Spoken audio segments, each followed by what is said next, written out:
I'm a global macro investor, and economics, markets, politics, and geopolitics all matter.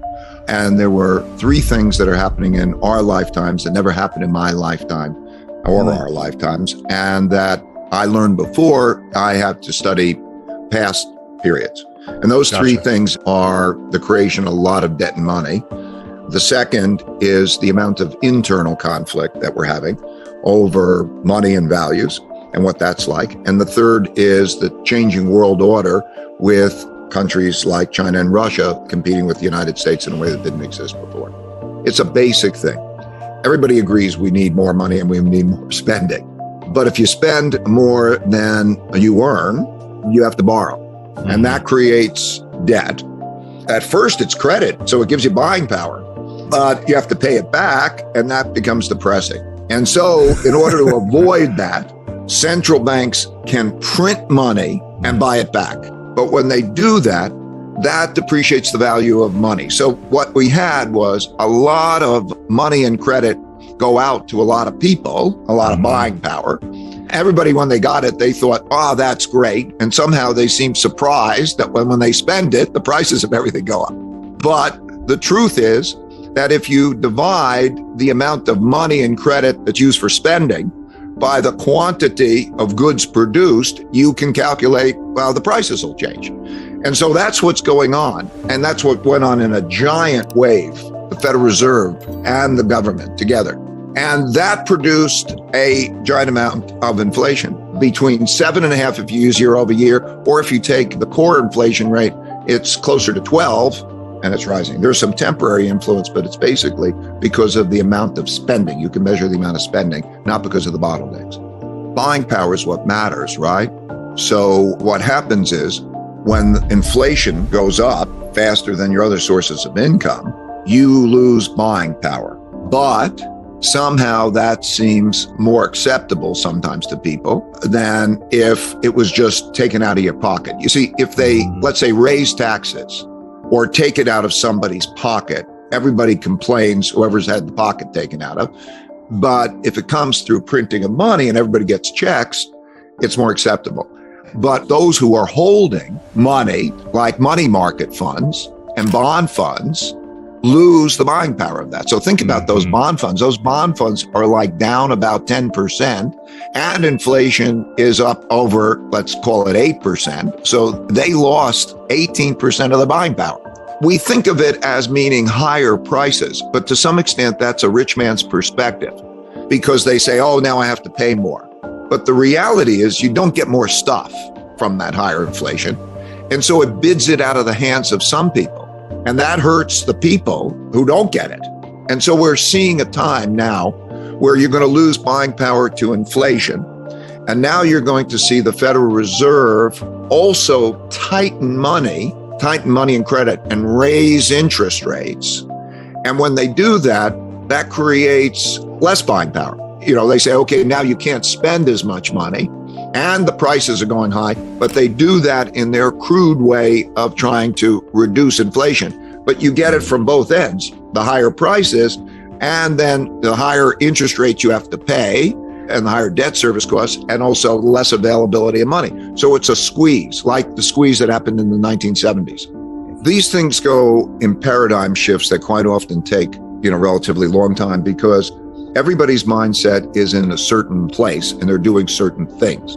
For example, investors think that cash is safe and they don't pay much attention to inflation. And then what happens is they get inflation and they realize that if I'm holding cash, I'm losing buying power. So then they shift, they sell out their cash or they sell out their bonds and they put that into other things. And when they do that, that also contributes to inflation.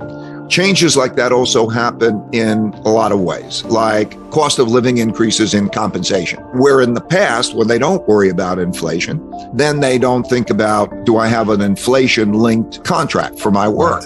Or do I have enough inflation assets? It might be, do I need to buy, I'm going to store my money in a house. And so that pendulum swing from one mindset and one positioning to another mindset and another positioning in the early stages tends to be self-reinforcing. Those actions produce more inflation and more inflation psychology until that goes to the opposite extreme. Like in the 1970s, people were surprised about what happened because they weren't used to inflation much.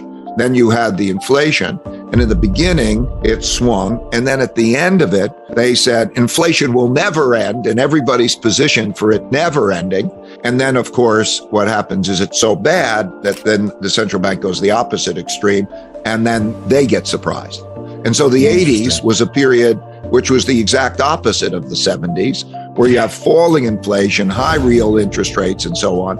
And so the worst assets to own in the 70s were bonds, and the best assets to own in the 80s were bonds. So you see these pendulum swings that way. The amount of political polarity is the greatest since 1900. Compromise is the lowest it's been. It's measured by how voting across party lines. There are two monoliths, and they're at war with each other. And we have populism, which is you have to get on one side or the other. So when the causes that people are behind are more important to them than the system is in jeopardy. The risk of neither party accepting losing the elections is significant. The move toward power dynamics.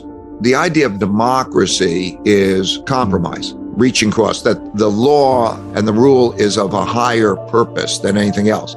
But when you get other things that are more important to people, that they're willing to fight for, then you get greater and greater. And it's self-reinforcing, because moderates are people who want to work across party lines and so on, and compromise are through history, through the French Revolution, Russian Revolution, Chinese Revolution, or these are civil wars.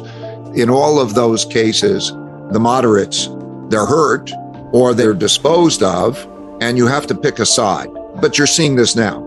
The ideologies are dominant. So, for example, when Elon Musk buys Twitter, the decisions he will make regarding Twitter will probably have a greater effect on our society than the decisions the Supreme Court makes.